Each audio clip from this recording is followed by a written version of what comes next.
Hello everyone, this is Chapter 15 of Out of My Mind by Sharon M. Draper. The next morning, we get the first snowfall of the season. Big, fat flakes fall outside the window of room H5. Freddie zooms over and touches the window. Nice, he says.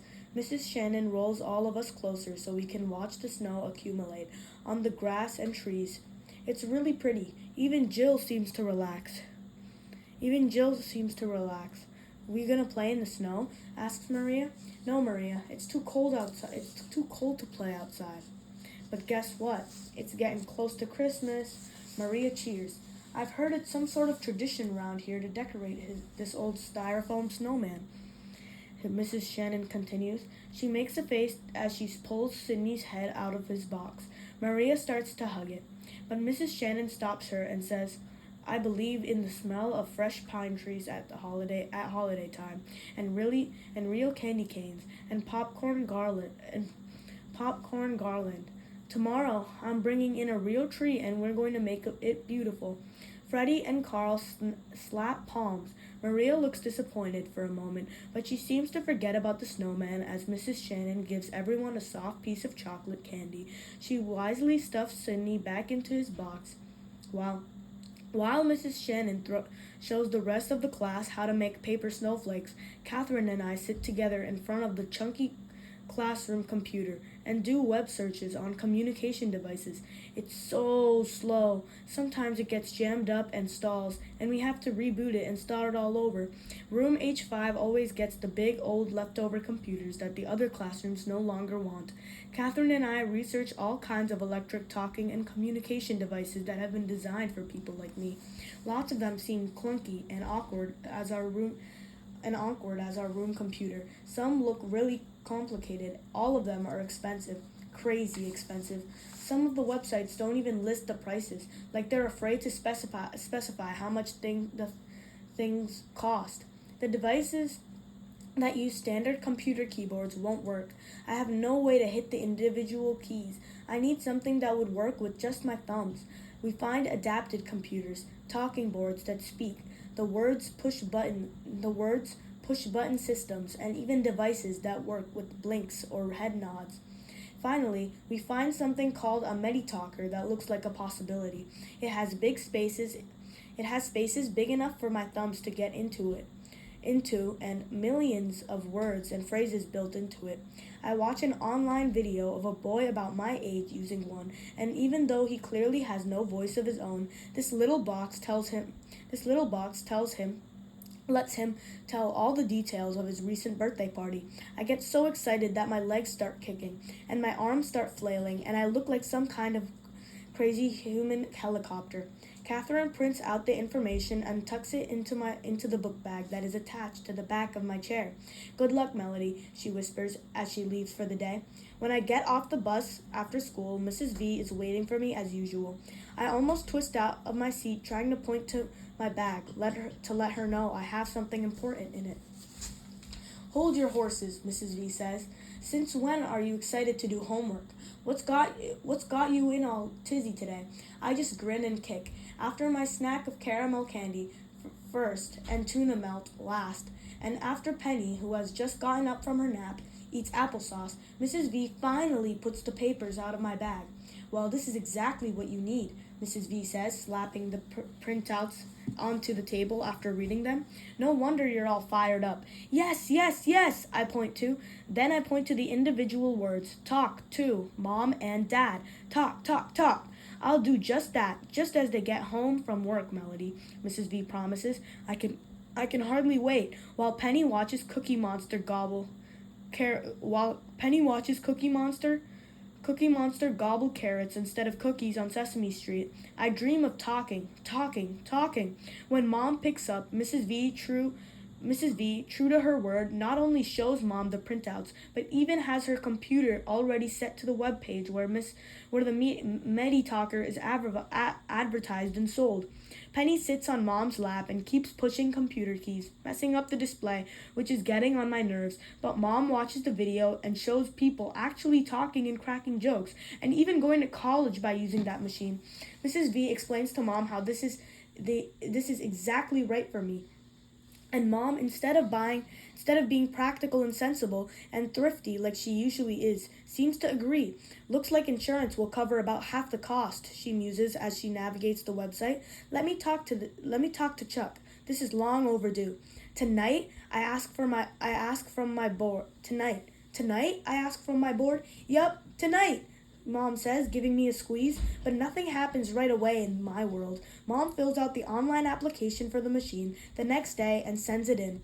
I wait. Then we have to ask my doctor to fax in a prescription. I've never heard of prescriptions for antibiotics, but for machines, I've heard of prescriptions for antibiotics, but for machines, that seems crazy. Who'd ever want this machine unless they needed it? I wait. Next, we have to get approval from our insurance company. More paperwork and phone calls, more questions and answers. I wait. A parental financial statement has to be turned in. You gotta be kidding. Why do they make it so complicated? I wait. The medical form was missing one signature and had to be resubmitted. I wait. One last approval from a school official has to be turned in. I wait. I realize I've been waiting for this thing all my life. Finally, on the Wednesday before Christmas, the Meditalker arrives. I need no other gift. When I get home from school, Mrs. V tells me that she hurried to my house when she saw the UPS truck pulling in our driveway. She signed for the package and brought it into her house for safekeeping. The huge brown box sits there taped and secure, and it's addressed to me. I wiggle and squeal and insist we open it right away. I can feel one of my tornadoes coming in. Spastic City, here I come. Calm down, Mellow Yellow, Mrs. V says, placing a hand on my shoulder, but I can't relax. Open, I tap. Your mom knew you'd be impatient, Mrs. V says. So I called her to say it arrived. She told me it was okay for us to open it. I feel like I'm going to have a heart attack watching Mrs. V carefully open the edges of the box. She lets me pull out the brown paper inside. Then, under about a mile of bubble wrap, there it is, the Meditalker. Smaller than I expected. It's only the size of my wheelchair tray, but it's sleek and shiny and cool to the touch. It is like a butterfly ready to unfold its wings. Boy, oh boy, I can't wait to try it. Mrs. V plugs it into a wall outlet to charge the battery, then pulls out the huge booklet of directions. Phew, she says. This will take a year to read and understand. She flops down in a soft, easy chair with Penny on her lap and begins to read. And I begin to wait. Finally, when I just know I'm going to explode, I wheel over to the table where the Meditalker sits. I've seen the kids at school play video games, and I've seen the kids at school play video games never seen before, and I've seen them program their phones and computers without touching a book of instructions. So I take my thumb and push the on button. The board whirs and glows, and then a welcome message appears on the screen. I push another button, and a voice that sounds like an Englishman with a really bad head cold blurts out, Welcome to Meditalker." Mrs. V jumps up from the couch. I shriek with joy. It looks like you're way ahead of me, Melody. Not that I'm surprised. She sets Penny down. Now let's see what this machine can do. I feel like Christopher Columbus bumping into America. It had been there all the time, but he was the first one from his world to find it. I wonder if his heart had beat as fast as mine is. We quickly discover that the Meditalker has more than a dozen levels, all easily reached with one button. So on level 1, we program in the names of everyone I know. My name, all the members of my family, kids and teachers at school, my doctors, the neighbors, my parents, friends, and of course, Mrs. V. On the second level, she insists we add all the vocabulary words we've been collecting on our multicolored 3 by 5 inch flashcards. Type, save. Mrs. V's fingers fly as she keeps adding new words for me. Lots of our vocabulary words are already in the machine's memory, but she gives me more. Nouns, verbs, and adverbs and adjectives, thousands of them, as well as a cool sentence maker that is located on another level. We can prepare hundreds of phrases and sentences and get them with just a touch. Have you heard their latest song? That's what's up. How did you do on the spelling test? Ordinary words, normal conversation. I've never had that. Awesome. Another level is for numbers and maybe even computation. I'll be able to do math now. Maybe I won't tell the teachers about that one. And there's a level full of corny jokes and silly sayings with room left for us to add more. Another level plays music. I can connect the device to a computer and download any song I want. Can't wait to search iTunes. Maybe I can ask Rose which songs are hot. Rose, I can actually talk to Rose now. We stopped programming after a while. Penny needs to be changed and kept occupied, but I'm too excited to rest. So after Mrs. V gets Penny set up with her dollhouse at the foot of the couch, we add even more words and phrases. Finally, she stops typing and says, "Would you like to try it out?" The room is absolutely quiet. I stroke the edge of the machine softly, then push 2 buttons. "Thanks, Mrs. V," the computer's voice says. She blinks real fast. I do too. She reaches for a tissue. We both need it. Mrs. V tucks the tissue into her pocket, then begins reading again from the instruction manual. Hey, listen to this," she says. "With that connector cord, you can also save longer things you want to write, like stories or poems on the computer." "Wow," the machine says. Mrs. V nods in agreement. "This is going to be fun, but you're going to need lots of practice to make it say what you want, kid." She's right. Many levels have been left blank for users to input their own information, words, sentences, phone numbers, even pictures. Information can be typed directly into the machine or it can be downloaded from a computer. It's a little overwhelming. "We can design this to fit you, Melody," Mrs. V tells me. "This will be your world, so let's take our time and make it exactly what you need." I'm so happy I almost feel like hugging the machine, but that would look silly. Instead, I name it. That's probably pretty dumb, but sometimes it's going to have something that nobody else knows but you. I'm not going to type the name into the machine because it's personal, but in my mind, I'm going to call the machine the Meditalker, Elvira, after the song I like. Yup, my heart's on fire for Elvira. While Mrs. V plays with Penny for a while, I continue to explore what Elvira can do. One of the first changes I want to make is the hello message and the voice that speaks it. The computer-produced greeting sounds really fake, but the machine offers several female voices to choose from, as well as a bunch of different languages. I pick the voice called Trish, which actually sounds like a girl, not a grown-up. I wouldn't mind sounding like her if I could talk. "Bienvenue," Trish says in French.